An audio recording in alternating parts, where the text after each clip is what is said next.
Episode को शुरू करने से पहले मैं आपको बताना चाहता हूँ कि जो मासा है उससे आपसे मैं सफीर खाऊंगा ताकि मुझे उसे एक्सप्लेनेशन करने में तभी आसानी हो। तो फिर चलो ज्यादा बातें ना करते हुए वीडियो को स्टार्ट करते हैं। Let's get started.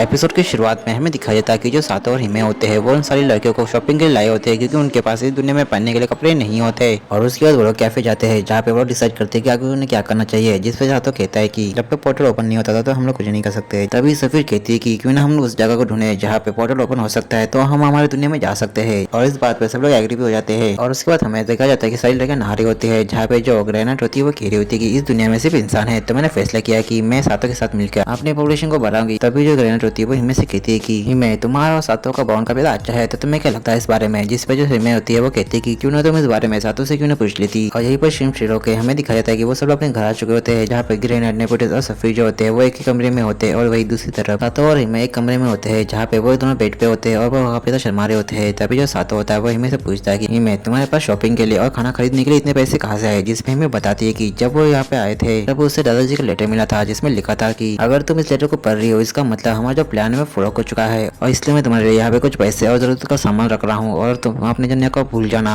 और वही पर ये बात सोच के जो हिमे होती है वो रोने लगती है। और उसके बाद हमें दिखाया जाता है कि ऐसे बहुत दिन बीत जाते हैं जहाँ पे सातों और हिमे जो होते हैं अपने स्कूल जाने लगते हैं। वही पर जो नेपोटिस होती है वो हर रोज लाइब्रेरी जाती है ताकि वो इस दुनिया के बारे में जान सके। और वही पर जो ग्रैंड होती है उसने कोई बिल्लू के साथ दोस्ती कर ली होती है। और बात की जाए सफीर की तो वो बस घर में बैठी रहती है और किसी बारे में सोच रही होती है। और उसके बाद हमें सातों को कहता है जो उसी जगह पे आया होता है जहाँ पे पोर्टल ओपन हुआ था। तभी वहाँ पे हिमे आती है और सातों से कहती है कि तुम हर रोज यहाँ पे आते हो पर मैं तुमसे रिक्वेस्ट करना चाहती हूँ कि तुम इस बारे में भूल जाओ और हम इस दुनिया में हमारी नई जिंदगी शुरू करेंगे। ऐसा कहकर वो उसे चिपक जाती है। वही पर जो सातो होता है वो उसकी बात मान के अपने होप खोने वाला होता है कि तभी अचानक से वहाँ पे एक लाइट चमकती है और हमें पता चलता है कि ये लाइट असल में एक छोटी सी मंदिर से आ रही होती है। और तभी उस मंदिर से एक लड़की निकलती है और जैसे ही वो सातो को देखती है तो वो समझ जाती है कि वही रिंग है और उससे कहती है कि मैं आपका कब से इंतजार कर रही थी ताकि मैं आपको रिंग दे सकूं। पर तभी वो नोटिस करती है कि सातो और हिमे जो होते हैं वो काफी करीब होती है और उनसे कहती है कि माफ करना मैं गलत टाइम पे आ गई। ऐसा कहकर वैसे जाने लगती है। तो तभी जो सातो होता है उसे रोकता है और उससे कहता है कि तुम्हें मेरे बारे में कैसे पता, कहीं तुम रिंग ऑफ आर्क की प्रिंसेस तो नहीं। जिसपे वो लड़की कहती है कि हाँ तुमने सीखा, मेरा नाम असल में एम्बर है। तभी सातो उससे कहता है कि क्या तुम इतने टाइम से इसी वर्ल्ड में थी। जिसपे एम्बर हाँ कहती है और बताती है कि पिछली लड़ाई में डार्क फ्लो का भी नुकसान हुआ था जिसकी वजह से वो समझ चुके थे कि अब वो एक्सटिंक्ट होने वाले है इसलिए उन्होंने मुझे बनाया। मैं असल में रिंग ऑफ आर्क की प्रिंसेस की एक क्लोन हूँ जो समय एक इमोर्टल भी है। जो बात सुनकर जो सातो होता है वो कहता है कि यानी कि तुम एक एंड्रॉइड हो। जिसपे वो हाँ कहती है और फिर वो उससे कहती है कि चलो अब ये रिंग ले लो ताकि मैं अपनी ड्यूटी निभा सकूं। तभी जो हिमे होती है वो चिल्लाते हुए कहती है कि रुक जाओ, ऐसा मत करो, इन सब का कोई भी फायदा नहीं है। एविस किंग जो है वो जा चुका है तो अब ये रिंग लेने का कोई भी फायदा नहीं है और वैसे भी अब मैं सातों को खतरे में नहीं डालना चाहती। जो बात सुनकर एम्बर कहती है कि मैं तुम्हारी भावना समझ सकती हूँ। ऐसा करके वैसे जाने लगती है। पर वो जाते हुए सातों से कहती है कि अगर तुम्हारा इरादा बदल जाता है तो तुम मेरे पास आ सकते हो। और ऐसा कहने के बाद वो वहाँ चली जाती है। और उसके बाद हमें अगले सीन में दिखाई देता है कि वो लोग खाना खा रहे होते हैं जहाँ पे जो ग्रैंड होती है वो सातों से कहती है कि क्या तुम जल्दी नहीं आ सकते, तुम्हारे बिना हम ज्यादा बोल जाते हैं। जिससे सातों उससे माफी मांगता है। पर तभी जो सफीर होती है उनसे पूछती है कि आखिर तुम दोनों कहाँ पे गए थे। जिसपे जो सातों होता है वो एम्बर के बारे में बताने वाला होता है कि तभी जो हिमे होती है उसे टोक देती है और बताते हैं कि वो असल में शॉपिंग के लिए गए थे। और उसके बाद हमें थोड़े टाइम बाद दिखाया जाता है जहाँ पे वो तीनों लड़के सो चुकी होती है। वहीं पर जो सातों और हिमे होती है वो दूसरे कमरे में चल जाते हैं जहाँ पे जो सातों होता है वो हिमे से कहता है कि आखिर तुमने उन्हें एम्बर के बारे में क्यों नहीं बताया। जिस पे हिमे बताती है कि क्योंकि मैं नहीं चाहती कि तुम किसी मुसीबत में फंसो और वैसे भी उनका इस बारे में ना जानना ही सही रहेगा। और तभी हमें पता चलता है कि जो ग्रेनेट है उसने सब कुछ सुन लिया होता है। और उसके बाद हमें अगले दिन का सीन दिखाया जाता है जहाँ पे हिमे और सातों जो होते हैं वो स्कूल जा रहे होते हैं। वहीं पर जो हिमे होती है वो सातों से आगे निकल जाती है और वहीं पर सातों पीछे रह जाता है। तभी वहाँ पे एम्बर आ जाती है जिसे देख के सातों उससे कहता है कि आखिर तुम यहाँ पे क्या कर रहे हो। जिस पे एम्बर कहती है कि मैं तुम्हारे यहाँ पे आई हूँ, मुझे लगा था कि तुम मेरे लिए यहाँ पे आए थे पर तुम अपने लिए आए थे। ऐसा कहने के बाद वहाँ से गायब हो जाती है। उसके बाद हमें दिखाया जाता है कि सातों जहाँ पे भी जाता है वो वहाँ पे आ जाती है। और उसके बाद दिखाया जाता है कि जब सातों उसी जगह पे फिर से आ जाता है तो वहाँ पे एम्बर आती है और वो उससे कहती है कि ऐसा लगता है कि तुम उस दुनिया में जाना चाहते हो तो मैं मुझे बता दूं कि मैं वो पोर्टल ओपन कर सकती हूँ। ये बात सुन के सातों हैरान रहता है। और उसके बाद हमें स्कूल का सीन दिखाता है जहाँ पे जो सातों होता है उसी बारे में सोच रहा होता है। उसके बाद हमें थोड़ी टाइम बाद दिखाया जाता है जहाँ पे सातों जब छत पे होता है तो वहाँ पे एम्बर आती है और वो उससे कहती है कि लगता है तुम सच में उस दुनिया में जान जाते हो। जिसमें सातों कहता है कि हाँ मैं उस दुनिया में जान जाता हूँ लेकिन जब भी मैं हिमे को देखता हूँ तो मेरी सारी मोटिवेशन चल जाती है और वैसे भी अगर मुझे आखिरी रिंग भी मिल जाती है तो क्या मैं एविस किंग को हरा पाऊंगा। जिस पे एम्बर कहती है कि हाँ तुम उसे हरा पाओगे क्योंकि एविस किंग को सिर्फ वही हरा सकता है जिसके पास सारी रिंग्स हो। और वैसे भी मैं तुम्हें फोर्स तो नहीं कर सकती पर तुम्हें मेरी डेस्टिनी हो। और वैसे भी हर रिंग प्रिंसेस की यही ड्यूटी है कि वो रिंग किंग के साथ रह के उसकी पावर बढ़ाए और पूरी जिंदगी उसके साथ रहे। जिस पे सातों कहता है कि हाँ तुमने सही कहा। उसके बाद वो एम्बर से कहता है कि क्या तुम मुझे अपनी रिंग दे सकती हो। जिसपे एम्बर कहती है कि क्या तुम सीरियस हो, जिसपे सातो कहता है कि हाँ मैं सीरियस हूँ। ये बात सुनने के बाद जो एम्बर होती है वो सातो के करीब आती है और उसे किस कर लेती है, जिसके साथ ही सातो को 5वीं रिंग भी मिल जाती है। और उसके बाद जो सातो होता है वो घर आता है, जहाँ पे उसे हिमे मिलती है जो रो रही होती है। हिमे जो होती है जैसे सातो को देखती है तो उसे गले लगाती है और उसके बाद हमें देखने को मिलता है कि वो दोनों बेड पे होते हैं, जहाँ पे हिमे बताती है कि उसे बस उदास जी की याद आ गई थी, इसलिए वो काफी उदास थी। पर तभी वो नोटिस करती है कि सातो के पास 5वीं रिंग होती है, जो चीज देख के वो काफी हैरान रहती है। सातो उससे कहता है कि हिमे मैंने फैसला कर लिया कि मैं उस दुनिया में जाके एविस किंग को हराऊंगा। जिसपे हिमे कहती है कि सातो तुम कैसी बात कर रहे हो, तुम जानते हो ना पिछली बार हम मुश्किल से बचते बचाते हमें आए हैं। सातो कहता है कि हाँ मुझे पता है, पर पिछली बार मेरे पास 5वीं रिंग नहीं थी, पर अब मेरे पास 5वीं रिंग्स है तो मैं आपसे हरा सकता हूँ। पर जो हिमे होती है वो फिर भी नहीं मानती। सातो उससे कहता है कि हिमे तुम कैसी बात कर रहे हो, तुम जानते हो ना मैं रिंग किंग हूँ और मेरी ड्यूटी है कि एविस किंग को हराना, और तुम्हें अपनी ड्यूटी भी निभानी चाहिए। और वैसे भी तुम जानती हो ना कि मेरी पावर कैसे बढ़ेगी, जितना बॉन्ड हमारा अच्छा होगा उतनी ज्यादा पावर में हमारी बढ़ेगी। और वैसे भी मैं तो सबसे ज्यादा प्यार तुमसे ही करता हूँ। वही ये बात सुन के हिमे जो होती है थोड़ी सी रिलीफ फील करती है। वही वो सातो से शर्माते हुए कहती है कि सातो तुम्हें याद है ना, तुमने मुझसे एक वादा किया था। जिसपे सातो कहता है कि हाँ मुझे याद है, पर तुम अब इसके बारे में क्यों बात कर रही हो, कहीं तुम अभी ये सब करना तो नहीं चाहती। जिसपे हिमे कहती है कि हाँ मैं अभी ये सब करना चाहती हूँ। ऐसा कहने के बाद वो सातो के काफी करीब आती है। वही वो जो सातो होता है वो उसके काफी करीब आ जाता है और उन दोनों के बीच में कुछ होता है। उससे पहले वहाँ पे एक लाइट चमकती है, वहाँ पे एम्बर आती है। वो कहती है कि मैंने अब पोर्टल ओपन कर लिया है तो हम लोग अब जा सकते हैं। पर जब वो उन दोनों को अजीब सी पोजीशन में देखती है तो वो कहती है कि लगता है मैं फिर से गलत टाइम पे आ गई। पर तभी वो सातो से कहती है कि मैं इस पोर्टल को एक बार ही खोल सकती हूँ, तो मुझे क्या करना चाहिए। सातो कहता है कि चिंता मत करो हम लोग अभी निकलेंगे। पर तभी वहाँ पे ग्रेन हो जाती है और उसके सामने पुलिस और सफीर भी होती है। पर वहीं पर जिमे होती है वो ग्रेनेड को ऐसे देख के काफी हैरान रहती है और उससे कहती है कि क्या तुम्हें इस सब के बारे में पहले से पता था। ग्रेनेड कहते हैं कि लगता है तुमने मुझे काफी तक कम समझ लिया था। और उसके बाद हमें देखने को मिलता है कि वो लोग उस दुनिया में जाने के लिए तैयार हो जाते हैं और उसके अगले सीन में दिखाया जाता है कि वो लोग उस दुनिया में पहुंच चुके थे जहाँ पे कभी तो अंधेरा होता है। पर तभी जो एम्बर होती है वो अपने को ग्लो कराने लगती है ताकि सभी को अच्छे से दिखाई दे। उसके बाद वो लोग बाहर आते हैं, वो देखते हैं कि वहाँ पे बहुत सारे सोल्जर और मॉन्स्टर की डेड बॉडी होती है। तभी जो ग्रेनेड होती है उसे कुछ सुनाई देता है और वो सीधा बहने लगती है। वहीं पर सभी लोग उसका पीछा करते हैं। यहाँ पे वो देखते हैं कि वहाँ पे बहुत सारे सोल्जर होते हैं और वो एविस किंग के मॉन्स्टर के साथ फाइट कर रहे होते हैं। तभी जो सातो होता है उसकी 5वीं रिंग चमकने लगती है, जिससे सातो समझ जाता है कि जो एविस किंग है वो यहाँ पे है। तभी हमें एविस किंग को दिखाया जाता है जिसके ऊपर सोल्जर जो होते हैं अपने एरो से अटैक करते हैं। वो जो एविस किंग होता है वो अपने फायर मैजिक का इस्तेमाल करके उन सारे एरोस को जला देता है। और वही दूसरी तरफ जो सातो होता है वो लड़ाई करने को तैयार रहता है। वहीं पर जो सारी प्रिंसेस होती है वो एक एक करके सातो को किस करती है ताकि उसकी पावर एक्टिवेट हो सके। और उसकी वजह सातो होता है वो लड़ाई में चल जाता है, जहाँ पे सबसे पहले वो एक बड़े से ड्रैगन को हराता है। उसके बाद वो बहुत सारे छोटे मोटे मॉन्स्टर को भी हराता है। उसके बाद एविस किंग के सामने आता है, जहाँ पे एविस किंग उससे कहता है कि अच्छा कि तुम फाइनली मेरे सामने आ चुके हो। पर जो सातो होता है उससे कुछ कहता नहीं और उसके ऊपर अटैक कर देता है, जिससे एविस किंग इजीली रोक देता है। सातो जो होता है वो तुरंत ही पीछे आता है, जहाँ पे उसकी रिंग से उसे आवाज आने लगती है। वो कहता है कि सातो तुमने कभी अच्छा किया और अब वक्त आ चुका है तुम्हारी ट्रू पावर को एक्टिवेट करने का। ऐसा कहने के बाद हमें देखने को मिलता है कि सातो की जो 5वीं रिंग्स होती है वो कंबाइन होकर एक सिंगल रिंग बन जाती है, जिसकी वजह से सातो की पावर काफी बढ़ जाती है। और उसके बाद जो सातो होता है वो एक सिंह के ऊपर काफी पावरफुल अटैक करता है, तो वैसे वहाँ पे काफी तेज रोशनी चमकने लगती है। और वही हमें दूसरी तरफ देखने को मिलता है कि उस रोशनी की वजह से एविस किंग के सारे मॉन्स्टर मारे जाते हैं। और उसके बाद हमें सातो को दिखाया जाता है जो काफी ज्यादा थक चुका होता है। तभी हमें देखने को मिलता है कि सातो के अटैक की वजह से एविस किंग की आधी बॉडी डिस्ट्रॉय हो चुकी होती है, पर वो मरा नहीं होता है, वो अभी भी जिंदा होता है और वो अपने को रिजनरेट कर रहा होता है। सातो जो होता है वो अपने मन में कहता है कि क्या मेरे उस अटैक से कोई भी फायदा नहीं हुआ। तभी एविस किंग कहता है कि क्या तुम्हें सच में लगा कि तुम मुझे इस अटैक से हरा पाओगे, तुम बस एक पपेट हो जो मेरे इशारे पे नाचने वाला है। और उसके बाद हमें सारी प्रिंसेस को दिखाया जाता है जो काफी हैरान रहती है कि एविस किंग अभी भी जिंदा है। तभी जो सफीर होती है वो कहती है कि अब सब कुछ खत्म हो चुका है, अब हम लोग हार चुके हैं। तभी ग्रेनेड कहती है कि हमें सातो को लेकर यहाँ से जल्दी से भागना होगा। ऐसा करने के बाद सातो की तरफ बढ़ती है और उसके पीछे भी सारी प्रिंसेस भी आती है। और वहीं पर हमें दूसरी तरफ दिखाया जाता है कि जो सातो होता है वो अपने को मूव नहीं कर पा रहा होता है। तभी जो एविस किंग होता है वो सातो को हवा में उड़ाता है और उसके अंदर उसका ब्लैक मनी डालने लगता है, जिसकी वजह से सातो को कभी दर्द होने लगता है। और तभी सही टाइम पर ग्रेनेड रहती है और सातो को बचा लेती है। सातो जो होता है उनसे कहता है कि अगर तुम यहाँ पे क्यों है, जिस पे ग्रेनेड कहते हैं कि मैं हम लोग यहाँ पे तुम्हें बचाने आए हैं। तभी जो एविस किंग होता है ये सब देखने के बाद वो पोर्टल ओपन करता है, जिसकी वजह से वहाँ पे बहुत सारे मॉन्स्टर आते हैं। ग्रेनेड और एम्बर जो होते हैं उन मॉन्स्टर से फाइट करते हैं, पर फिर भी वहाँ पे बहुत सारे मॉन्स्टर होते हैं। तभी जो सातो होता है वो अपनी मैजिक का इस्तेमाल करता है, पर काफी वीक होने की वजह से वो बेहोश हो जाता है। और इसके अगले सीन में दिखाया जाता है कि जो सातो होता है वो सो रहा होता है, जिससे हिमे जगाती है। और फिर हमें अगले पल दिखाया जाता है कि सातो और हिमे की शादी हो रही है। और उसके बाद दिखाया जाता है कि जो सातो होता है वो स्कूल की छत पे होता है, जिसके पीछे एक ब्लैक रिक होती है जो अचानक से ग्लो करने लगती है, जिसकी वजह से सातो के सीने में दर्द होने लगता है। तभी वहाँ पे एविस किंग का एक हाथ आता है जो सीधा आके सातो के गले को पकड़ लेता है, जिससे सातो का दम घुटने लगता है। पर अगले पर पता चलता है कि वो असल में उसका एक सपना होता है। तभी जो सातो होता है वो देखता है कि वो सब एक बड़े से बर्ड के ऊपर था जिससे दादाजी चला रहे होते हैं। सातो कहता है कि क्या मैं मर चुका हूँ और ये स्वर्ग है, जिसपे दादाजी कहते हैं कि तुम कैसी बातें कर रहे हो, तुम अभी भी जिंदा हो। सातो देखता है कि वहाँ पे बाकी की लड़कियां भी होती है, वो लोग बताते हैं कि हम लोग वहाँ पे मरने वाले थे कि सही टाइम पे दादाजी आके हमें बचा लिया था।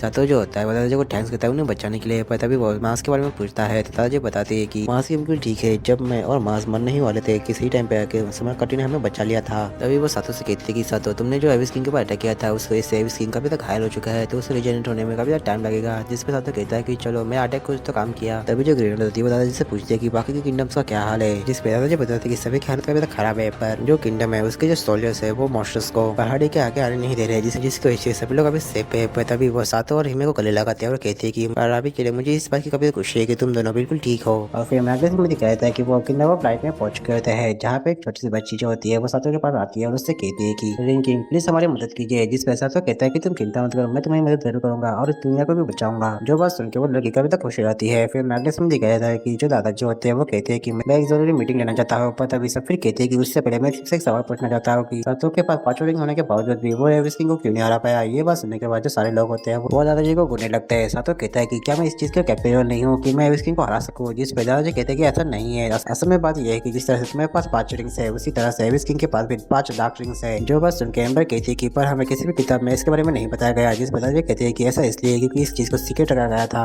और उसके बाद दादाजी होते हैं वो आगे कहते हैं कि अभी हमें सातों की पावर को बढ़ाना होगा, जिसके लिए तुम लोगों का बॉन्ड काफी अच्छा होना चाहिए। ये बात सुन के जो हिमे होते काफी शर्मान लगती है। वहीं पर जो ग्रेनेड होती है वो कहती है कि फाइनली मैं सातों के साथ एक बच्चा पैदा कर सकती हूँ। पर तभी वहाँ पे मास रहता है, जिसे देख के जो सातों होता है वह कहता है कि क्या तुम ठीक हो। जिसपे मास कहता है कि हाँ मैं बिल्कुल ठीक हूँ, तुम मेरी चिंता मत करो। और उसके बाद जो दादाजी होते हैं वो आगे बताती है कि पहले के टाइम पे जो रिंग प्रिंसेस हुआ करती थी वो रिंग किंग के साथ ही फाइट करती थी ताकि वो रिंग किंग की पावर अनलिस्ट हो सके। इसलिए मैंने फैसला किया कि आपसे तुम लोगों की भी ट्रेनिंग शुरू होगी ताकि तुम लोग भी फाइट कर सको। ये बात सुनकर सब लोग काफी हैरान होते हैं। और उसके बाद हमें दिखाया जाता है कि एक मेट होती है जो सातों को उसके कमरे के पास लेकर आती है। और जैसे सातों अंदर जाता है तो वहाँ पे पांचों लड़कियां उसका इंतजार कर रही होती है। तभी ग्रेनेड उससे कहते हैं कि सातों तुम जिससे ज्यादा प्यार करते हो तुम उससे शुरू कर सकते हो। ये बात सुनकर जो हिमे होती है काफी शर्माने लगती है। और तभी जो ग्रेनेड होती है वो आगे कुछ कहने वाले होते कि तभी जो सफीर होती है उसे बीच में टोक देती है, जिसकी वजह से उन दोनों के बीच में बहस होने लगती है। और उसके बाद हमें अगले दिन का सीन दिखाया जाता है जहाँ पे जो हिमे होती है वो सातों को उसके मॉम डैड के कमरे के पास लेके जा रही होती है, जहाँ पे वो बताते हैं कि जब वो छोटी थी तब उसके मॉम डैड इस दुनिया को छोड़ के चले गए थे। इसके अलावा उसकी एक छोटी बहन भी है जिससे वो 10 साल से नहीं मिली। और उसके बाद हमें देखने को मिलता है कि वो दोनों हिमे के मॉम डैड के पास पहुंच चुके होते हैं, जहाँ पे जो हिमे होती है